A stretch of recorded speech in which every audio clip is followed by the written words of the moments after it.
Another example of gun violence over a simple mistake. This adorable 6-year-old girl and her parents are still recovering from wounds they suffered when cops say their neighbor opened fire. Why? They say because a basketball rolled onto his yard. Stephen Fabian spoke with Dr. Phil about why we keep hearing about incidents where a trigger is pulled over such an everyday occurrence. Another day, another senseless shooting. This time, it's the littlest victim, a kindergartner. We got a 6-year-old with a gunshot wound to the head. It happened as a bunch of kids were playing basketball and the ball rolled into the neighbor's yard. According to a report, the neighbor got into a confrontation with one of the kids' parents. He went back in the house to get his gun and came out blasting.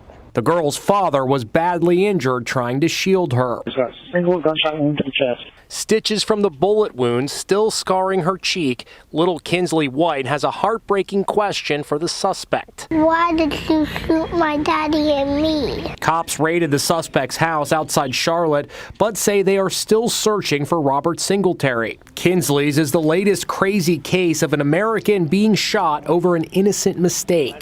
Cheerleader Peyton Washington was shot in the back and leg when another cheerleader accidentally opened the door of the wrong car in a parking lot in Austin. Teenager Ralph Yarl was shot in the head after ringing the wrong doorbell in Kansas City. Kaylin Gillis was shot to death after driving down the wrong driveway in upstate New York. We spoke to Dr. Phil. These are really innocent mistakes. People turning down the wrong driveway, a basketball rolling into somebody's yard, yet people are getting shot. People are dying. Why is this happening?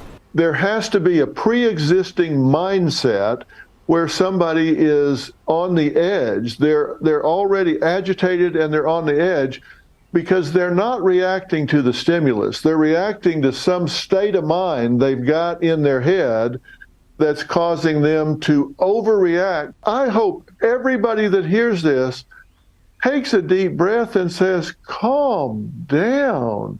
You know, instead of picking up a gun, if you think you're under attack, pick up the phone, call 911, do something different.